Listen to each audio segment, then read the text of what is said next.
我一個人嘅時候，我覺得係一個我同我自己相處嘅時候。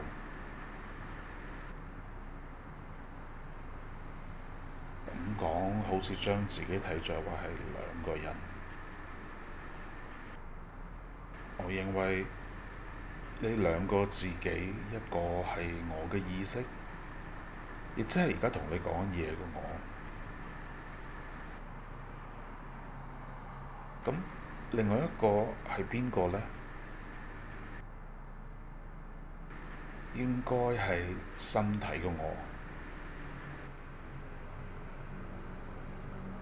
因為呢個身體都有佢自己一個意識，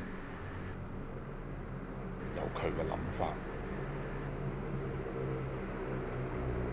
佢喺度管理緊更重要嘅事情，譬如話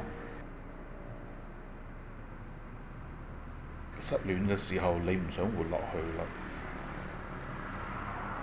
但係身體佢會堅持落去，心跳、呼吸唔會停，甚至會自我療愈同康復。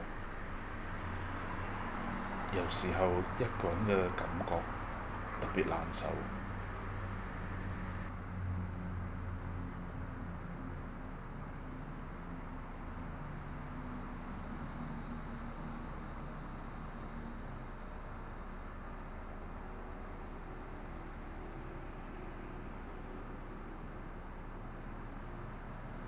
我同我自己講，要學識面對孤獨，同孤獨相處。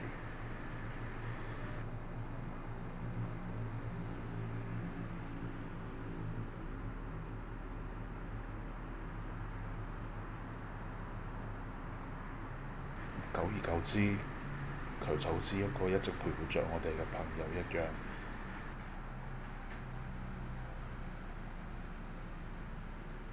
不離不棄。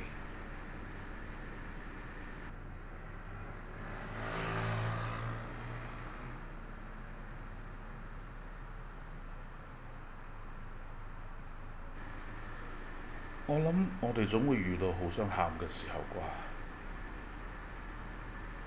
但係我真係好驚俾人見到我喊，因為好多人見到一個成年嘅男人喺度大喊，應該會好驚訝啩。我好驚我屋企人會擔心我，我好驚我年紀已經唔細嘅老豆會被嚇親，我怕我身邊嘅朋友會認為我好沉重，受不了我會離開我。我驚我嘅男朋友揾唔到幫我嘅方法，感覺挫敗、失望、無助而離開我。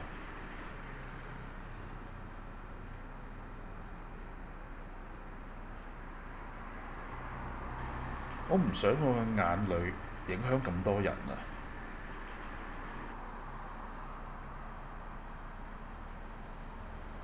我揾一個冇人嘅地方，我喊，我喊，我喊，我喊。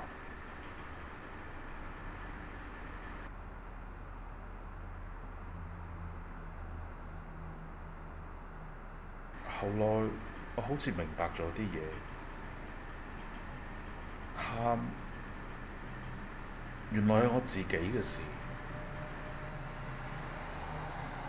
喊係我同我眼淚嘅事。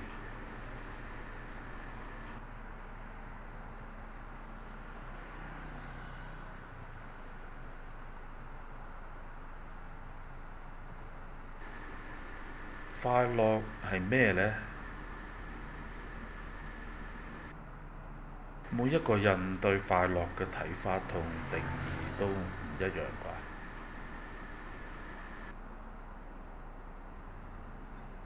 咁快樂對我嚟講又係咩呢？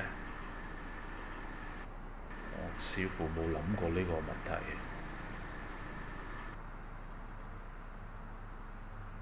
但係呢個問題實在太重要啦，唔係嗎？如果唔知道快樂係乜嘢，有一日佢嚟咗，你又點知道佢嚟咗呢？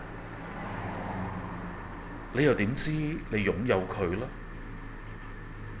或者佢一直都喺度，喺你身邊，喺呢個內在，但係因為太忙啦，顧住揾錢，太多責任啦，頭腦好多嘢煩啦，冇察覺到佢嘅存在。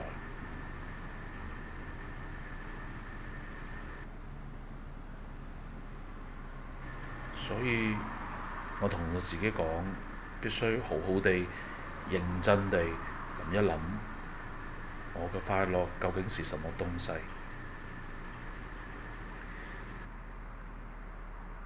假如有一日我真係遇到佢嘅時候，我可以迎接佢、擁抱佢、愛佢同分享佢。